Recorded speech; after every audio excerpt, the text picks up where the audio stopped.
ನಟ ದಿಲೀಪ್ ರಾಜ್ ಅವರು ಪತ್ನಿ ಹಾಗೂ ಇಬ್ಬರು ಹೆಣ್ಣು ಮಕ್ಕಳನ್ನು ಬಿಟ್ಟು ಬಾರದ ಊರಿಗೆ ಪ್ರಯಾಣಿಸಿದ್ದಾರೆ. ಒಂದು ಕಡೆ ಪತಿ ಕಳೆದುಕೊಂಡ ನೋವು ಸಹಿಸಿಕೊಳ್ಳಲಾರದೆ ಪ್ರತಿದಿನ ಕಣ್ಣೀರಿಡುತ್ತಿದ್ದಾರೆ ಪತ್ನಿ ಶ್ರೀವಿದ್ಯಾ. ಮತ್ತೊಂದು ಕಡೆ ತಮ್ಮ ತಂದೆಯನ್ನ ನೆನೆದು ಇಬ್ಬರು ಹೆಣ್ಣು ಮಕ್ಕಳು ಕೂಡ ಪ್ರತಿನಿತ್ಯ ಸಂಕಟ ಪಡುತ್ತಿದ್ದಾರೆ.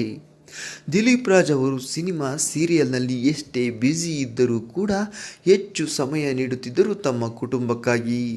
ತಮ್ಮ ಇಬ್ಬರು ಮಕ್ಕಳನ್ನು ತುಂಬಾ ಪ್ರೀತಿಯಿಂದ ಸಾಕಿದ್ದರು ದಿಲೀಪ್ ರಾಜ್. ಮಕ್ಕಳೆಂದರೆ ದಿಲೀಪ್ ರಾಜ್ ಅವರಿಗೆ ಅಚ್ಚುಮೆಚ್ಚು. ಇನ್ನು ಮಕ್ಕಳಿಗೂ ಕೂಡ ತಂದೆ ಎಂದರೆ ಪಂಚಪ್ರಾಣ.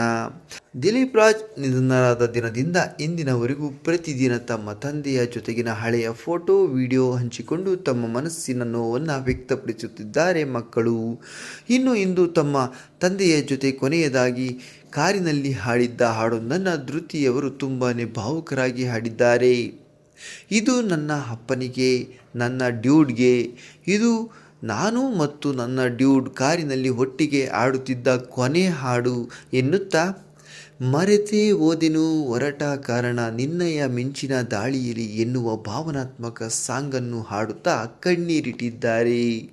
ನನ್ನ ಜೀವನದ ಈ ಒಂದು ಸುಂದರ ಸಮಯವನ್ನು ಅವರೊಂದಿಗೆ ಕಳೆದಿದ್ದೇನೆ.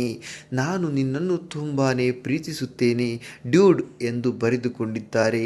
ಧೃತಿಯವರ ಈ ಭಾವನಾತ್ಮಕ ಹಾಡು ಕೇಳಿ ನೆಟ್ಟಿಗರು ಧೃತಿಗೆ ಸಮಾಧಾನದ ಮಾತುಗಳನ್ನು ಹೇಳಿದ್ದಾರೆ. ಧೃತಿಯವರ ಬಗ್ಗೆ ನಿಮ್ಮ ಅನಿಸಿಕೆ ಅಭಿಪ್ರಾಯಗಳನ್ನು ತಪ್ಪದೇ ಕಮೆಂಟ್ ಮಾಡಿ ತಿಳಿಸಿ.